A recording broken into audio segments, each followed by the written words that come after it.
Et salut tout le monde, on se retrouve aujourd'hui pour une nouvelle vidéo un peu chill dans laquelle je vais parler de mon PC.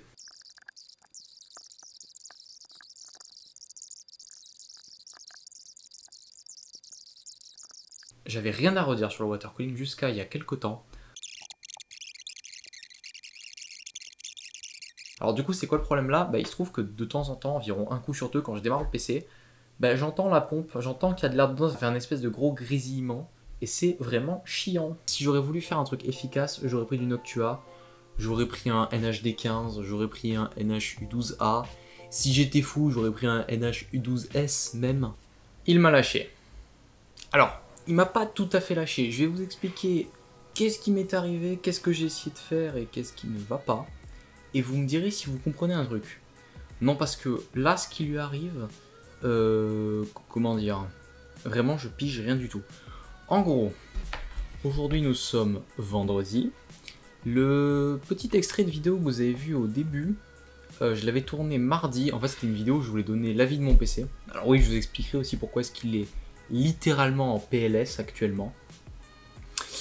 J'avais tourné cette vidéo où je donnais l'avis de mon PC après environ un mois et demi d'utilisation. Je dis qu'est-ce qui allait pas, comment ça s'est passé pour le montage, etc.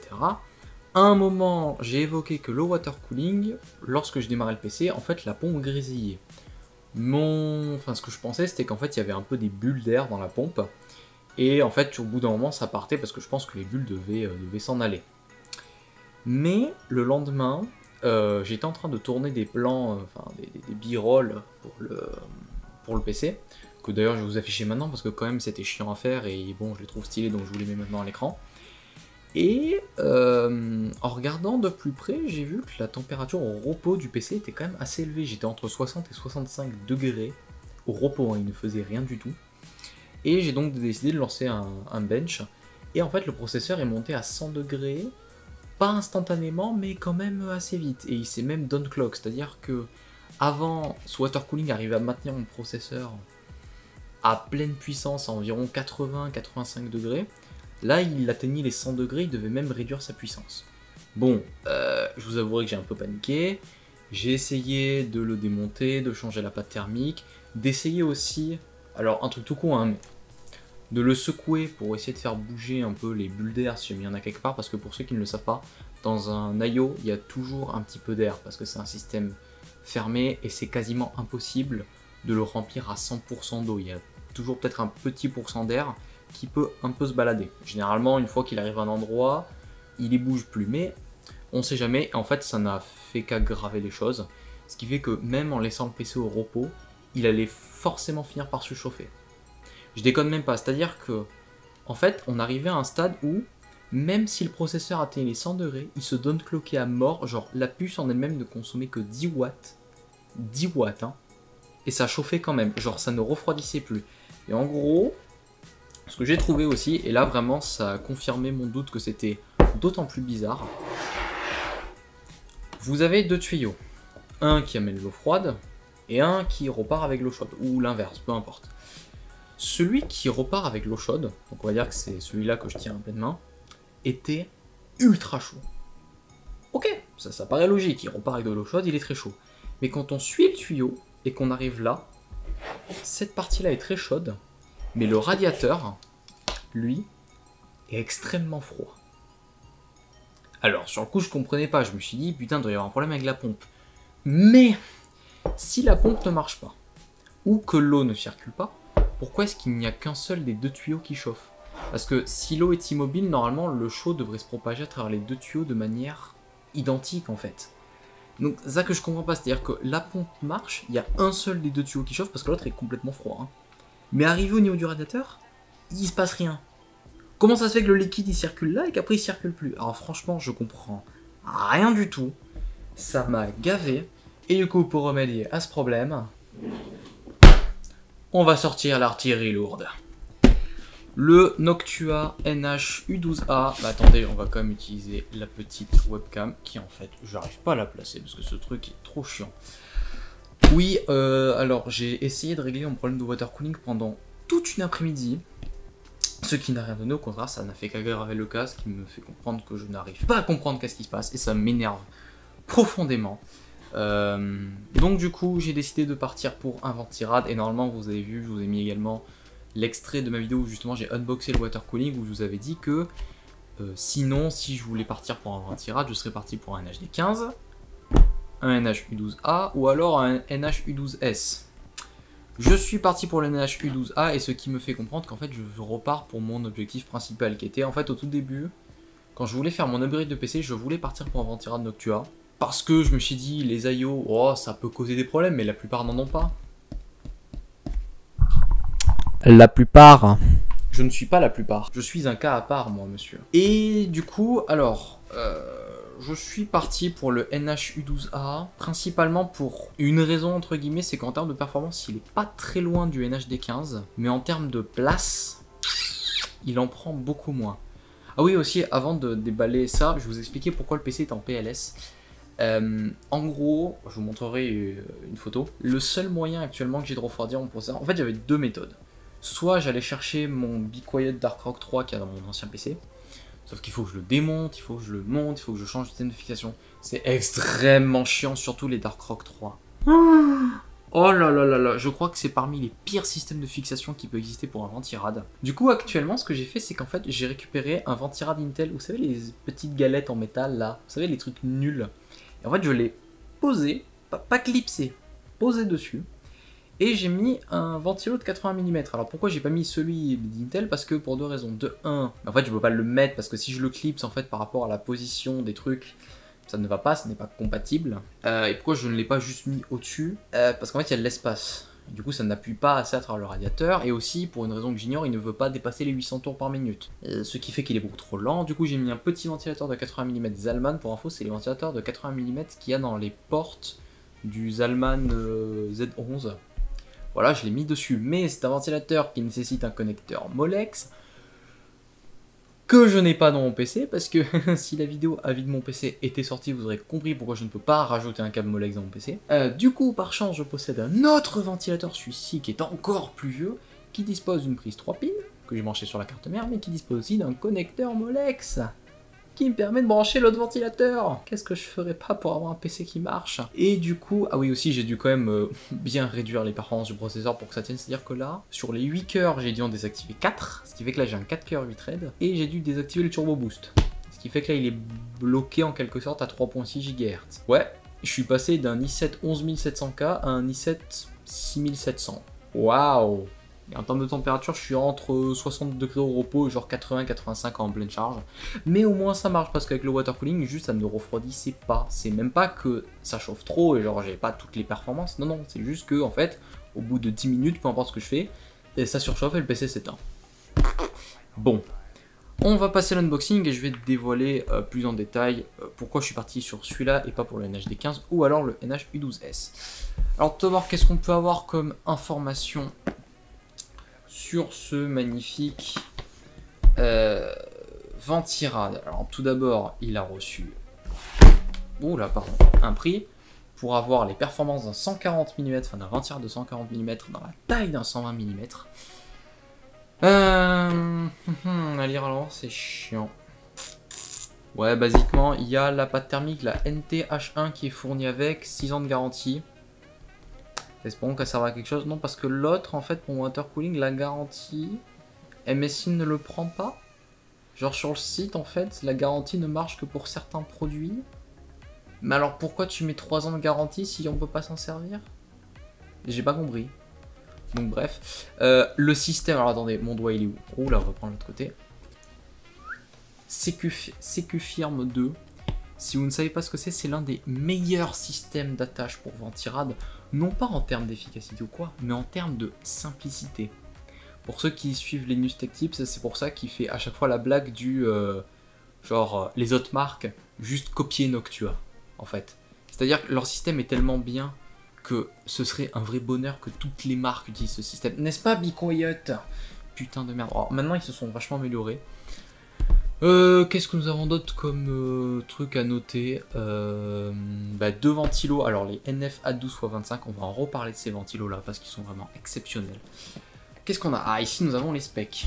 En fait je suis allé voir la caméra mais je peux facilement mettre OBS en plein écran sur mon écran principal que vous ne le voyez pas. Alors, nous avons les specs du Ventirad. Est-ce qu'il faut que je me rapproche, que je m'éloigne? Oula, faut que je tourne comme ça. C'est un peu flou, mais vous avez l'idée. Alors tout d'abord, en bas à droite, nous avons les dimensions.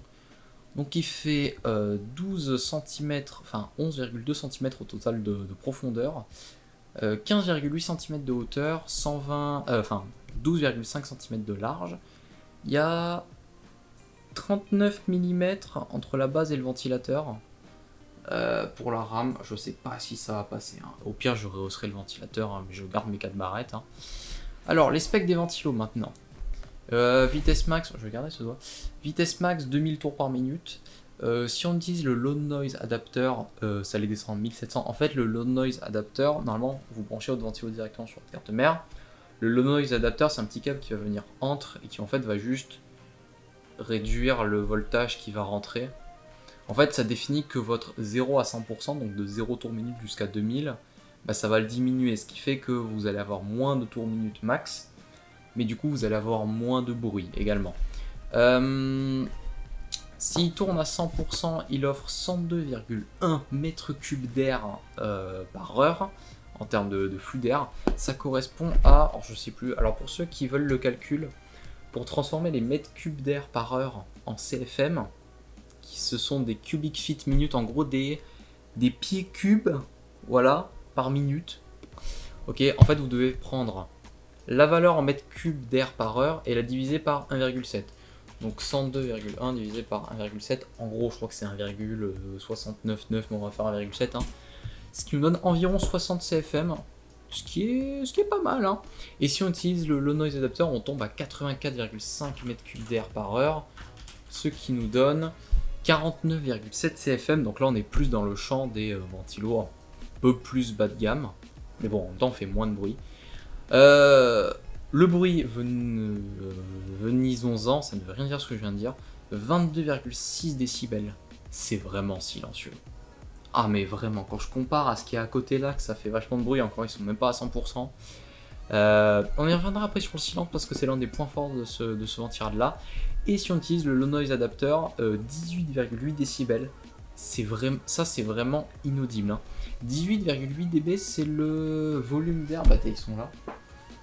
C'est le volume d'air de ceux-ci, donc c'est des Noctua NF S12A, donc ça c'est des ventilos Noctua de 120 mm qui sont faits uniquement pour le flux d'air. C'est-à-dire que, alors vous allez peut-être pas le voir, je vais vous montrer là. Ah, il faut que je recule un peu.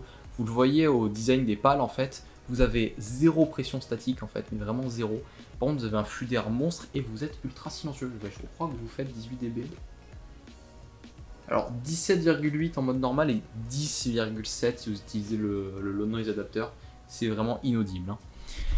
Hein. Et consommation 1,68 watts, donc ça ne prend que dalle. Et il peut tourner pendant 150 000 heures. Attendez, ça fait combien d'années exactement? Ça fait 6250 jours, soit 17 ans consécutifs. Donc je pense qu'en termes de failure, ça va. Je pense qu'il va crever bien après mon water cooling. Bordel de merde. Ensuite, maintenant, les specs du reste. Alors, il faut que j'éloigne un petit peu, donc on a les dimensions. Le poids, ah oui. Ce ventirad fait 760 grammes, juste le ventirad. Si on rajoute les deux ventilos, on arrive à 1220 grammes. Donc ça veut dire que chaque ventilo fait un peu plus de 300 grammes. Pour info, le NHD15, le ventirad seul, donc juste le radiateur, pardon, pas ventirad, juste radiateur, il fait 1 kg. Voilà, et pour le support, on supporte à peu près tout, hein, donc tous les LGA 2000. Donc le 2066, le 2011, le premier du nom, donc c'est les chipsets X79 si je dis pas de bêtises. Le 2011 V3, donc ça c'est X89 et je crois... Non attends, 2011, je crois que c'est... Attends. Je crois que c'est X58, X79, 2011 V3 c'est X99. Et 2066, je crois, c'est X299, si je dis pas de bêtises. Et après, tous les LGA 1150 quelque chose, donc 1150, 1151, 1155 de l'autre côté, et 1156. Alors, quand j'ai eu ça, j'ai stressé. Je me suis dit, putain de merde, il n'y a pas le LGA 1200, j'ai commandé sans réfléchir et tout, je suis une merde. En fait, non, je suis allé me renseigner, et chez Intel, tous les LGA 1150 et 1200... ont exactement les mêmes trous pour brancher des ventirad. spécifiquement, c'est exactement le même. Ce qui veut dire que techniquement, mon BeQuet Dark 3 était compatible en fait. Donc celui-là aussi. Et pour AMD, on a absolument tout. Hein. AM2, AM2+, AM3, AM3+, FM1, AM4, je ne l'ai pas dit, pardon, FM2, FM2+. Et c'est parfait. Et qu'est-ce qu'on a d'inclus? Bon, c'est marqué juste là. Donc nous avons le radiateur, les deux ventilos, deux noise adapters. Ce que j'ai envie de dire, c'est con, vu que juste en dessous, il y a un splitter. Tu mets le splitter sur le noise adapter et c'est bon. Hein. Le sécu firme et enfin de la pâte thermique. Alors c'est la NTH1, c'est pas la NTH2. La NTH2 est normalement un petit peu meilleure chez eux.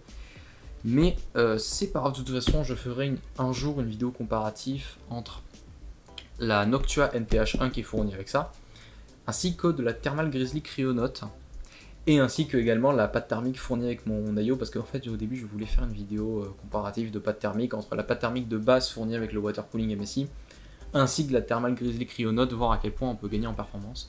Donc ce qui me fait dire, je suis en train d'y penser, que je vais peut-être pas être si loin que ça de mon Water Cooling en termes de performance, vu que j'aurai techniquement de la meilleure pâte thermique. Bon bref, je suis à combien de vidéos d'ailleurs? J'en suis déjà à 17 minutes et j'ai toujours pas déballé, super. Et ben c'est parti hein.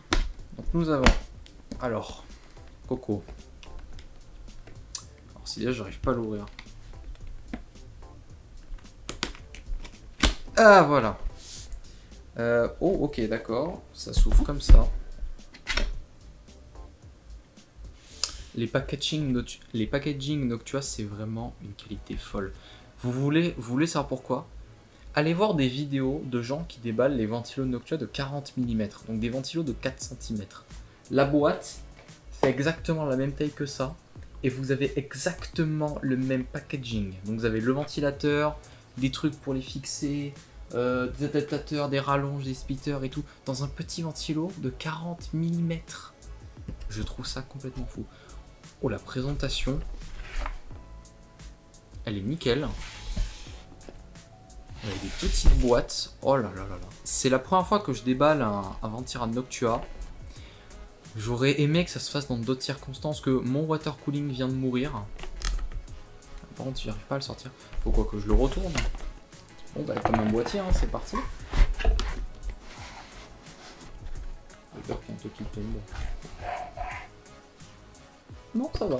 Et la boîte, c'est complètement vide, hein. Il n'y a plus rien à l'intérieur. Je vais la poser à côté. Voilà, alors là, vous pouvez le... Oh, comme il est beau. Oh là là là là. On va d'abord commencer par ceci, hein, par les trucs les moins intéressants d'abord.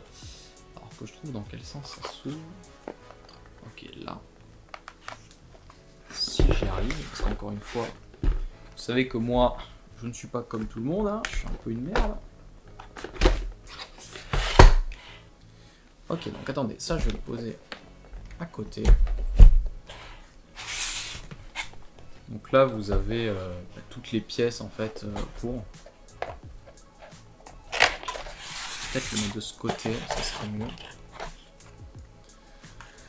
Donc normalement, si je dis pas de bêtises, ceci, donc cette plaque en fait, ça va derrière votre carte mère.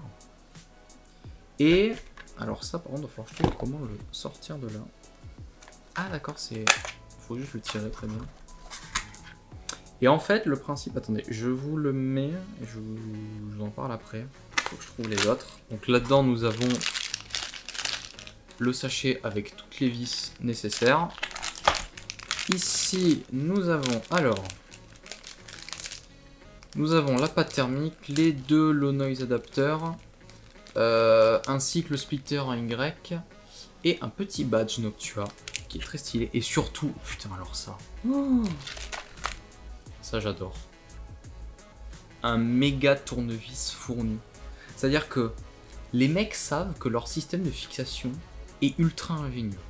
Les mecs savent aussi que leur système de fixation, par rapport à certains ventirades, donc notamment sur celui-là ainsi que sur le NHD15 ou le NHD14 ou tous les plus gros ventirades, bah, c'est pas non plus le plus facile à accéder en termes de visserie. Du coup les mecs te filent un tournevis géant. Je sais qu'il y a BeQuet qui avait fait ça avec les Darkrock 4 et Pro 4, ou peut-être qu'avec le Pro 4, je sais plus. Et honnêtement quand j'ai vu ça, quand j'ai vu qu'ils fournissaient un vrai tournevis avec le ventirade, j'étais en mode mais je veux un Darkrock 4, c'est génial. Donc en gros, ah oui l'autre ça doit être je déballe tout. Ah, attendez, il y a encore des trucs ici, peut-être. Je vais vous faire la démonstration, vous allez voir à quel point c'est ultra ingénieux. Ça, je le mets là. Qu'est-ce que nous avons ici? Nous avons tous les, je pense, tous les stickers de... tous les trucs de garantie. Ah, nous avons d'autres plaques, ok.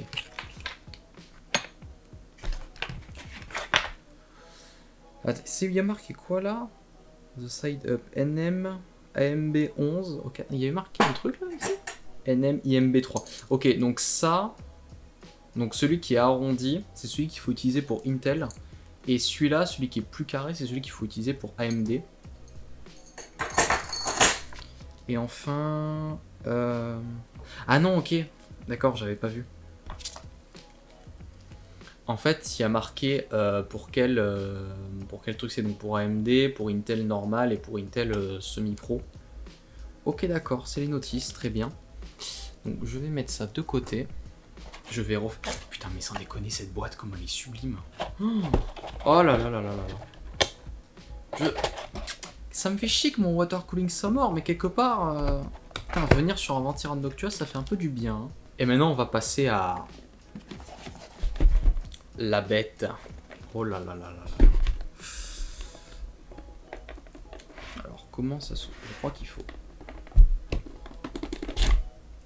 peut-être pas lever.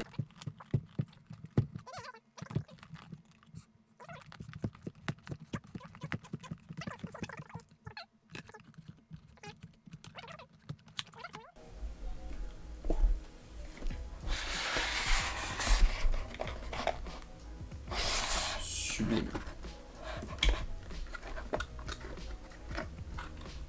Ok, ok. Et ensuite, comment tu fais? Je comprends pas le système.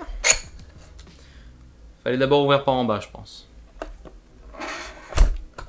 Oh là là. Oh, ce déballement. Oh. Incroyable. Alors là, nous avons la pièce maîtresse. Ultime. Oh, comme il est beau. Attendez. Bon, il y a un cache en plastique en dessous. C'est bon. Là-dedans, il n'y a rien dans ces trucs. Non, non, c'est uniquement pour le protéger. Donc, nous avons la bête.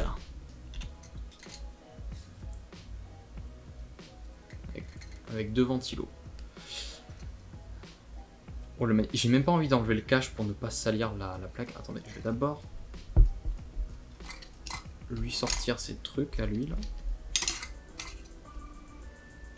Hop là. Alors oui, c'est sûr que ça vous saute aux yeux, la couleur des ventilos est vraiment abjecte, hein, c'est du Noctua. Hein. En vrai, je sais pas s'ils ont fait cette couleur pour une raison ou alors si c'est vraiment uniquement pour se démarquer. Alors, ah oui, je voulais vous parler du système de fixation qui est ultra ingénieux. Non, pas dans ce sens. Et c'est vraiment tout con en plus hein, comme système. Donc, ça va en dessous de votre carte mère. Ça va au-dessus, il faut imaginer qu'elle est entre les deux. Et en fait, là, vous avez deux petites vis de chaque côté. Voilà, qui vient juste se visser sur les vis. Ouais, tout simplement. C'est aussi con que ça, en fait. C'est ultra simple. Ah, putain, il est excellent. Ah ouais, ça c'est un truc que pas tous les constructeurs font et qui en vrai est très intelligent. Je sais pas si vous voyez, mais en fait les ailettes sont repliées sur elles-mêmes. Pourquoi? Pour que l'air soit guidé, enfin plutôt dans ce sens, pour que l'air soit guidé en fait à travers et pas que quand ce ventilo souffle, il y a une partie qui sorte devant et derrière. Pour que tout l'air passe à l'intérieur. Alors maintenant, on va un petit peu parler de ce ventilateur. En quoi est-ce que... Enfin, pourquoi surtout j'ai pris celui-là et non un NHD15 et non un NHU12S. Alors, déjà, j'en vois certains venir. Attends, tu comptais vraiment prendre un NHU12S? Oui, pour une raison. Le NHU12S existe en version Chromax. Donc, c'est-à-dire que le ventirad est noir, enfin le radiateur est noir et les ventilos sont noirs avec les trucs antidérapants qui peuvent être changés de couleur. Pourquoi? Pour ensuite, plus tard, prendre NHU12A quand il sortira en version Chromax en fait. Donc là j'aurai juste un truc extrêmement moche dans mon PC. Je sais combien d'enregistrements, 26 minutes, et ben c'est parfait. Donc voilà pourquoi je n'ai pas... Alors voilà pourquoi j'aurais pu prendre un NH-U12A, c'est juste pour la couleur en fait, et prendre un... Enfin, pourquoi j'ai pas pris un NH... Pourquoi j'aurais pu prendre un NH-U12S, c'est pour la couleur, pour ensuite partir pour un NH-U12A plus joli. Maintenant, pourquoi j'ai pris le U12A au lieu du D15?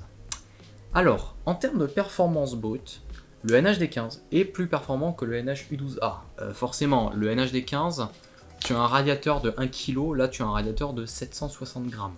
Déjà, tu as 30% de métal en plus, de 1. De 2, tu as deux ventilos qui sont plus gros. Tu as des ventilos de 140 mm ou de deux ventilos de 120. Deuxièmement, tu as une double tour au lieu d'une simple. Mais, du fait que les ventilos de 120 mm et qui plus est ceux-là, les A12 x 25, on va en reparler un petit peu plus en détail après de ces ventilos-là. En fait, le NHD15 est plus bruyant, est plus performant et plus bruyant. Et en fait, ceux qui ont fait des tests, en ralentissant la vitesse des ventilos du NHD15 pour arriver au même niveau de bruit que le U12A, en fait, on arrive aux mêmes températures, quasiment les mêmes, à peut-être un demi-degré près. Ce qui veut dire qu'en fait, en termes de rapport performance-bruit, le U12A est en fait au même niveau que le D15.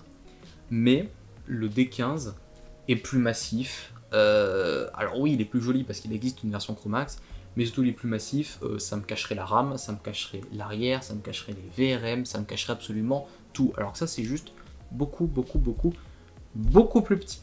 Maintenant, les ventilos, on va en parler 5 secondes.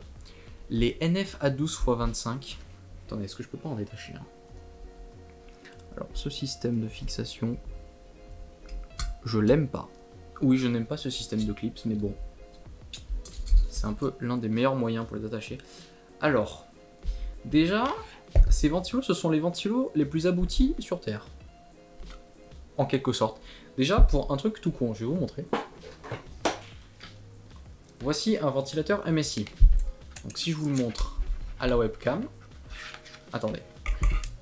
Regardez ici l'espace qu'il y a entre la pale du ventilateur, on va prendre celle-là, et son frame en fait, et sa boîte en fait, son cercle. Vous voyez qu'il y a quand même beaucoup d'espace.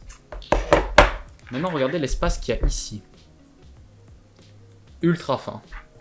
Et dites-vous que Noctua, c'est ça qui leur a pris le plus de temps, c'est arriver à concevoir un matériau capable de se déformer extrêmement peu lorsque le ventilo commence à tourner.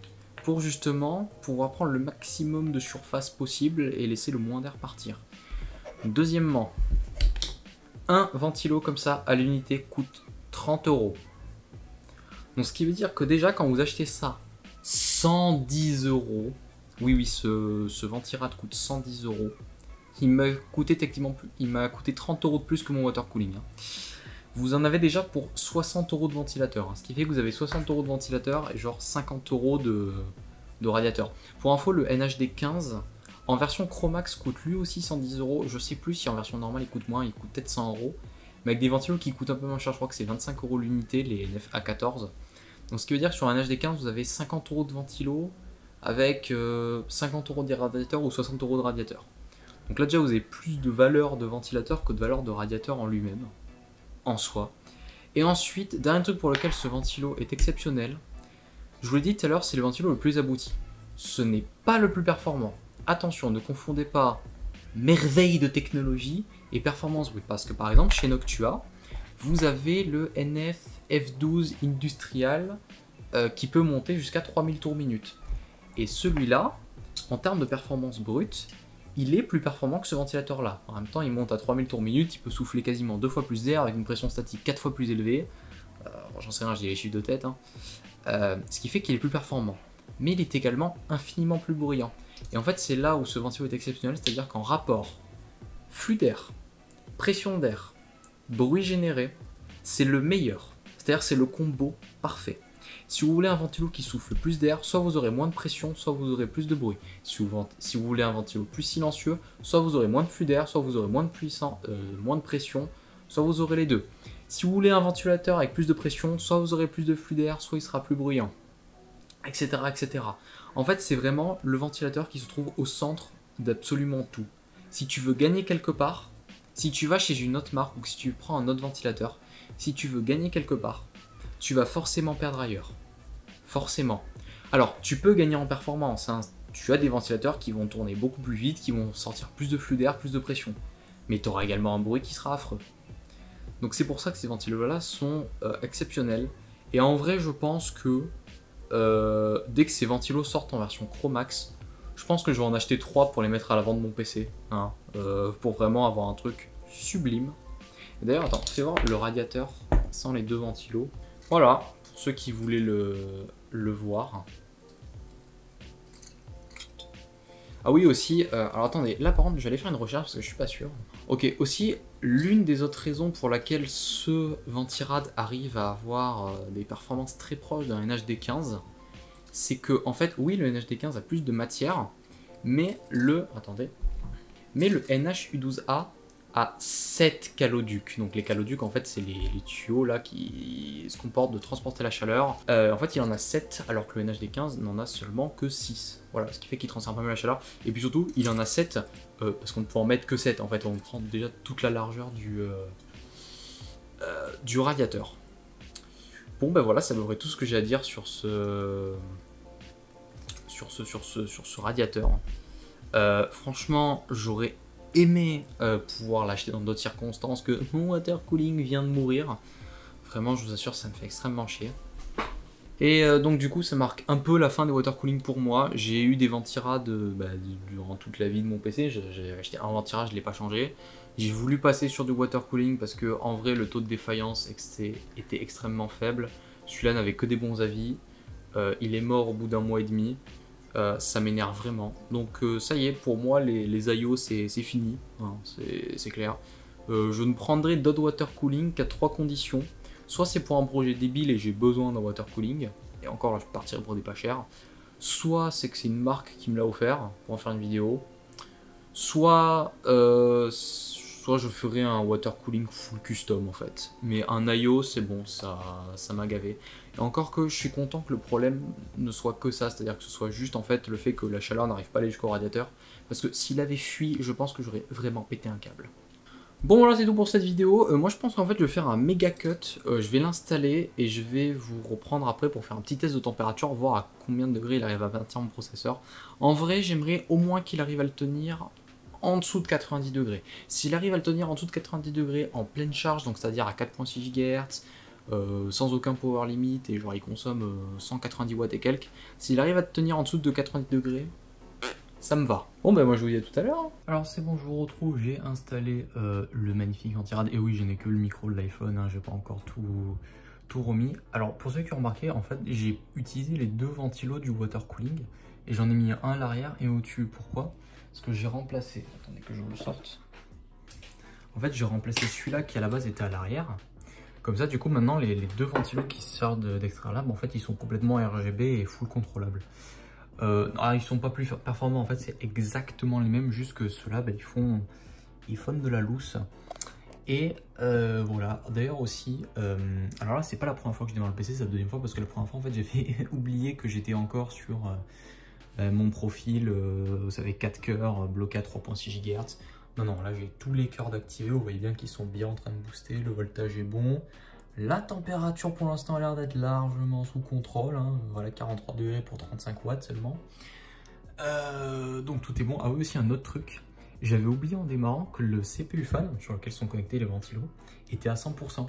Et en fait je m'en étais pas rendu compte, vous allez dire mais c'était pas bruyant. Ben non, en fait les ventilos à 100% sont quasiment aussi bruyants que tous les autres ventilos à genre peut-être 50% de leur vitesse.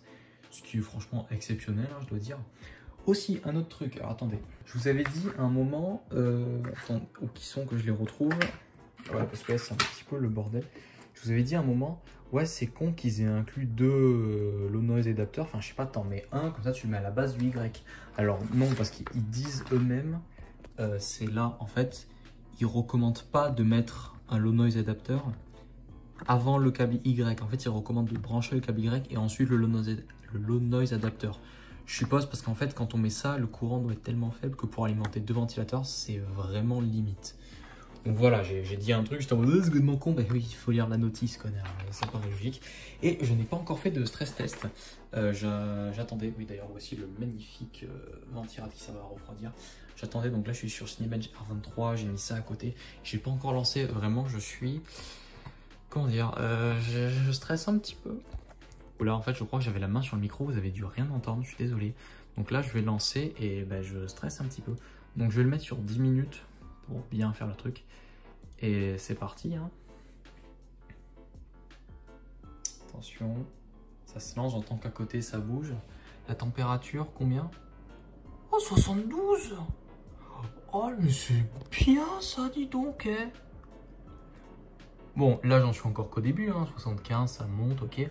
Par contre tous les cœurs à 4.6 GHz, ça c'est bon. 180 watts consommés par le processeur, et si on rajoute tout le reste on arrive à 205 watts. Oh putain, et c'est encore mieux refroidi qu'avant. En vrai je pense que la pâte thermique doit y jouer pas mal. Ça doit y jouer pas mal en vrai hein. Oh putain, et 60... Ah, il a quand même fait une petite pointe à 79. Je vais aller voir tous les cœurs. Ok, donc il y en a un qui a tapé 80. Alors, pour info, avant, avec le water cooling, ouais, ça oscillait entre 80 et 85. Bon, il a déjà fini un test. Alors, voici où est le score. Normalement, il est à... Alors, très précisément, je crois qu'il est à 14 700. Attendez, si je passe mon souhait dessus, il n'est pas marqué combien. Non, il dit pas le résultat. Mince. Ah si, 14 000. Ah, 14 400. Ok. Donc là, max. Ah, il y en a un qui a tapé 82. Ok, mais c'est... Putain, je m'attendais pas à ce que j'ai moins de température. Et encore que, je sais... Je crois pas que là, les ventilos soient à 100%. Je crois qu'ils doivent être que à 80%. Bah attendez, il n'y a pas marqué quelque part. Je peux pas trouver la vitesse des ventilos. Alors oui, il me met que le SSD est en failure, mais il n'est pas en failure. Attendez, je suis sûr que je l'avais déjà vu quelque part, la vitesse des ventilos ici. Ah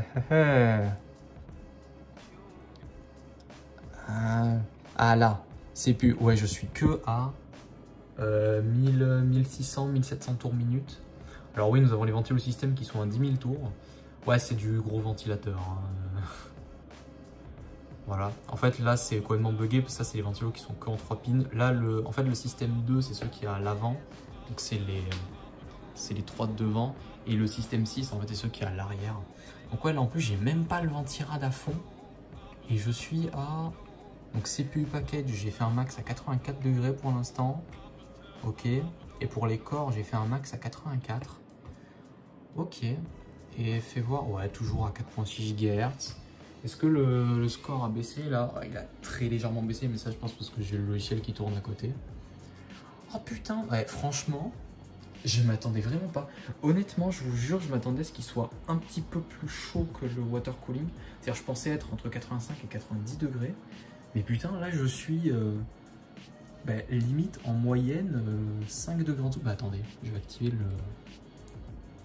En gros, si vous cliquez sur ça dans HW-Info, hop, ça reset les valeurs moyennes sur le côté. Donc là, on va vraiment pouvoir voir en moyenne combien je fais. Putain, donc je suis pareil, voire mieux. Oh, et franchement, quelque part, je suis un peu content d'avoir perdu en water cooling. Lol. Et là, ça continue de tourner. Mais attendez, je vais vous faire écouter le bruit. Ce qu'on entend, majoritairement, c'est plus les ventilos du boîtier que lui au milieu. Et puis aussi...